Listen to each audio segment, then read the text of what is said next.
Je m'appelle Annarita Zambrano, je suis la réalisatrice de Tre Ore.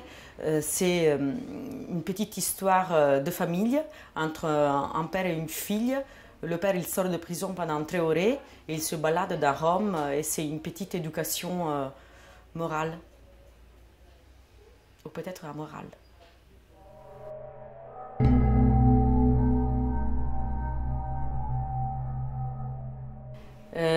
J'avais envie d'écrire un petit film sur un rapport qui ne soit pas enfermé dans les règles sociales. Je pense que la petite, elle n'est pas encore socialement polluée parce qu'elle elle est encore trop jeune et son père ne respecte pas des règles sociales parce qu'il est en prison, donc il a d'autres règles.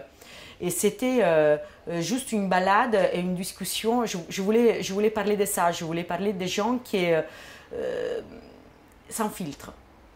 Je voulais raconter une petite histoire sans filtre. Et je me suis dit que voilà, qu'un père et une fille qui sont très très différents mais peut-être similaires, même si elles ne se connaissent pas, c'était une idée. Et je voulais que Rome soit derrière. Donc j'ai écrit ce film. Ça m'intéresse toujours la jeunesse, je travaille beaucoup sur la jeunesse et aussi du côté cynique de la jeunesse. Mais cynique, c'est pas le bon mot en fait. Je pense sur la méchanceté de l'innocence. C'était ça qui m'intéressait. Et aussi du côté jeune qui reste chez les adultes, qui ne sont pas obligés de respecter des règles classiques.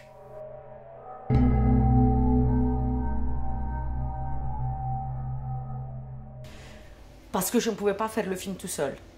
Et Stéphanie Doué de cette Cytofilm qui m'a toujours suivi dans ma carrière, j'ai fait tous mes films avec elle, elle a voulu me suivre sur ce projet même s'il n'était pas en français, un sujet 100% français, en étant moi une réalisatrice française. Dans la mesure, je ne suis pas française, mais c'est vrai que c'est ici que j'ai fait mon apprentissage, donc c'est en France que je suis née comme réalisatrice, et donc le fait que je tourne en Italie n'empêche que je suis quand même quelqu'un qui vit et fait ses films ici. Donc c'est pour ça qu'elle a voulu m'aider et elle était ravie de m'aider. Moi j'étais ravie qu'elle m'aide vraiment parce que je pense que le cinéma n'a pas de pays. Ça veut dire si nous on n'a pas d'argent, donc moi je viens chercher l'argent en France pour tourner en Italie. Et si vous ne donnez pas l'argent, si vous ne donnez pas l'argent pour tourner en Italie, eh bien nous on ne tourne pas en Italie. Donc vous ne voyez rien. Et je pense que c'est triste. Donc du coup vous avez, en ayant plus d'argent que nous, vous avez une dette morale dans la mesure que, en étant le cinéma de tout le monde, si tu vois un pays qui tombe dans la misère culturelle parce qu'on n'a pas d'argent pour tourner, mais ça ne veut dire pas qu'il n'y a pas de réalisateurs qui ont des choses à dire, au contraire. Mais s'il y a une censure et on ne peut pas dire ce qu'on a à dire parce que l'État de fait ne nous permet pas de dire ce qu'on a à dire, de fait vous ne voyez rien de ce qui se passe dans ce pays sauf des comédies où tout le monde rigole. C'est ce qui sort d'Italie aujourd'hui. Voilà, donc la France, moi, elle m'aide et moi je viens demander de l'argent ici pour tourner en Italie. Et je pense que j'ai le droit de le faire.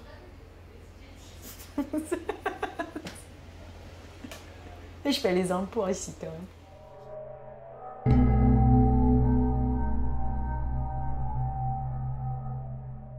C'était un hasard et c'était un hasard très chanceux. Dans la mesure que moi j'ai cherché la gamine et j'avais demandé à ma nièce. C'était des mineurs, on avait plein de problèmes, donc ça doit être quelqu'un de connu. Donc moi je voulais prendre ma nièce, mais ma nièce elle courait partout, j'arrivais pas à courir derrière elle, elle était folle un peu comme les gens de la famille. Et Rolando, en fait Rolando Ravello qui a joué dans mon film, c'est un grand comédien italien. Et j'ai eu vraiment la chance de l'avoir parce que j'aurais jamais pu me le permettre. Et je l'ai rencontré par pur hasard. Il acceptait de tourner dans mon film alors qu'il est vraiment, il a gagné des Césars en Italie, l'équivalent, et il acceptait de tourner Et à un moment donné, il me dit, mais moi j'ai une fille, elle a un an de plus parce que moi, la gamine, elle avait 8 ans, elle avait 9 ans, 9 ans Sophia. Et il me dit, moi j'ai une fille, pourquoi tu la vois pas pour un casting? Moi j'ai dit, mais bien sûr. Donc je l'ai vue et c'était la première fois qu'il jouait sous grand écran. Et lui, il m'a dit, ça peut être rigolo de tourner ensemble. Moi j'étais super contente que son père soit sur le tournage parce que comme ça...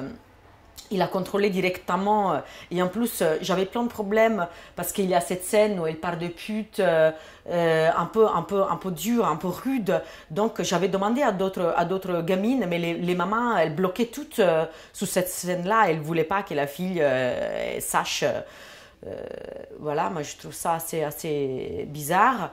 Et en même temps, Rolando, il a vraiment accepté. La maman de Sofia, elle travaille dans le cinéma aussi. Ils n'ont pas eu de problème. Et Sofia, elle a été géniale. C'est la première fois qu'il jouait. On n'a presque pas répété. Elle était très juste tout de suite. Et je pense que le fait qu'il y avait son père l'a vraiment rassurée. Et elle n'a pas bloqué du tout. Au contraire, elle l'a vraiment rassurée. Et c'est super bien passé. Vraiment, c'était très sympathique.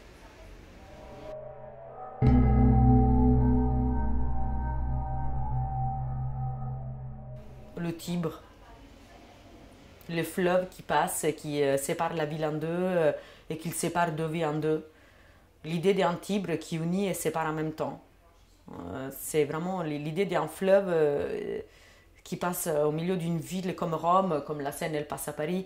Mais le Tibre, il n'est pas comme la Seine, c'est autre chose. Il a des reflets rouges, parce que les immeubles, ils sont rouges, ils se reflètent dedans. Il m'a toujours... et il ne sépare pas la ville en deux quartiers très différents comme Paris. Paris, c'est rive gauche et droite, ça change beaucoup entre les deux quartiers. À Rome, non, c'est pas pareil. C'est vraiment comme une grosse blessure qui passe dans une ville en la partageant en part égale. Et en même temps, elle l'a unie voilà, toujours d'une tristesse. Et en même temps, quand je vois le Tibre, voilà, moi j'avais vraiment envie de tourner aussi dans des endroits différents du Tibre en fait. Donc, par exemple, la scène du gazomètre à la fin du film où on a tourné, voilà, c'est un endroit de Rome où avait tourné déjà Antonioni, où Pasolini aussi avait tourné. Et ça, c'est vraiment une référence. C'est pas que je voulais faire la même chose, mais c'est vrai que c'était un endroit. Il y a une partie de l'éclipse aussi qui est tournée là-bas. C'est un endroit qui a signifié beaucoup pour moi, voilà, dans ma manière, et je l'ai redécouverte. Et après, il y a les beaux quartiers. Donc, et le Tibre, il est toujours là. Il y a les beaux quartiers, il y a les quartiers un peu différents, il y a des quartiers où on a vu, je ne sais pas, io la conoscevo bene di Pietrangeli, et tout est dedans. Le Tibre, il porte tout ça, toute cette connexion, soit cinématographique, soit sociale. Et j'avais envie que ce soit dedans. Quand la gamine, elle dit « Regarde, moi j'habite là-bas », on ne sait pas comment elle s'est acheté, comment elle a pu acheter cet appartement en plein centre-ville. Peut-être avec l'argent que le père a volé. Elle ne le sait pas. Voilà, peut-être. Je ne sais rien. Mais c'est vrai que tu n'habites pas à l'isola Tiberina si tu n'as pas 2 millions d'euros pour acheter un appart. Peut-être lui, il est en prison parce qu'il a volé un argent qui a servi à acheter un grand appartement. Je ne sais rien. Ça, c'est des choses... Moi aussi, je ne connais pas toute l'histoire de mon film. Je pense que les gens, après, ils inventent l'histoire qu'ils veulent. Mais voilà, j'avais envie que le Tibre, il unit tout ça. Et j'avais envie de filmer du rouge, du jaune, mes couleurs, les couleurs de mon corps, comme je me souvenais de cette ville.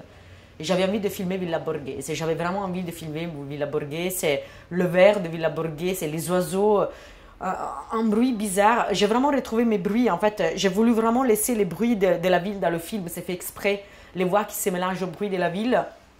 Parce que c'est un film sous les souvenirs de qui j'étais, de comme je me souvenais de ça. Et j'avais envie de tourner Villa Borghese parce on a des pins très hauts et les pins, ils me manquent parce qu'il n'y a pas de pins à Paris. Et les pins, ils créent des ombres.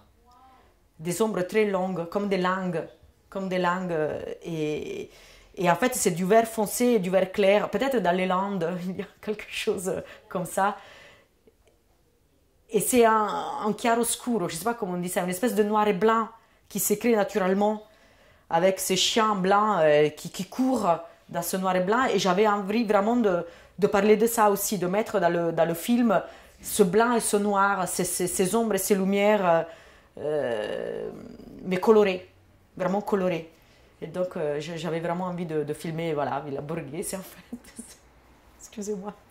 Et je suis très émue en fait quand je parle de ce tournage, quoi. Je rêverais aller plus souvent tourner à Rome.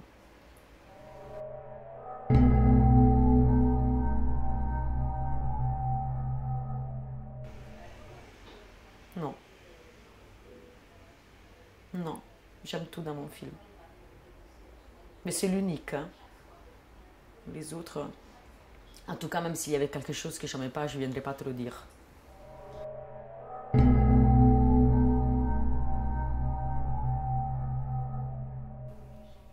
Tu voulais savoir? Mais qu'est-ce qui s'arrive à Alessandro Martini après? C'est ça la question. Il va le buter, il va le tuer. Est-ce que le père il va tuer Alessandro Martini? Mais est-ce que... c'est ça la question que tout le monde me pose. Et moi j'ai dit, mais je sais pas. Peut-être. Mais non, on va pas tuer un gamin. Je sais rien en fait. Mais tout le monde est très intéressé pour cette histoire. Je pense que la connotation mafieuse intéresse tout le monde. Donc ça, c'est vraiment un cliché du cinéma, comme quoi les clichés, ils marchent. Et moi, je ne l'avais pas vraiment écrit pour créer cette peur. C'est incroyable, ça s'est créé une nouvelle connotation. Moi, je l'avais écrit juste parce que les enfants se souviennent toujours des noms et des prénoms des gens. Moi, je me souviens encore que Valentina Pimpolar, elle m'a merdé à l'école. Okay. Je me souviens encore son nom et son prénom. Elle était toujours habillée en danseuse, je ne la supportais pas, elle était toujours... Je me souviens son nom et son prénom. Et je pense que c'est vraiment quelque chose, parce qu'ils font, le matin quand tu vas à l'école, ils lisent la liste, et les gens, ils s'appellent comme ça. Et donc, c'était plutôt né parce que quand tu es gamin, tu sors le nom et le prénom des gens, alors que nous, on ne fait plus après, quand on devient adulte. Donc, c'était plutôt né comme ça. C'était plutôt né, je t'explique parfaitement avec nom et prénom. Et là, à un moment donné, à l'écriture, le père, il a répété les noms. Bien sûr, ça avait une vague idée de menace. C'était pour démontrer que lui, il pouvait agir sous sa vie, même en étant en prison. Or, les gens lui ont donné une connotation énorme. Ça veut dire, mais qu'est-ce qu'il va faire? Est-ce qu'il contrôle une raquette de mafia en dehors de la prison, genre le prophète de Audiard? Non, c'était pas né comme ça. Mais après, les gens, ils ont voulu voir ça. Donc, parce qu'on a une mentalité... parce que c'est italien, les Italiens sont tous des mafieux, tout le monde le sait. Voilà, c'est la banalité de ce que c'est l'aperçu du cinéma italien aussi. Mais en même temps, sinon, si ça inspire ça. La question, c'est ça. Qu'est-ce qui s'arrive à Alessandro Martini? Je ne sais pas. Peut-être il a été tué.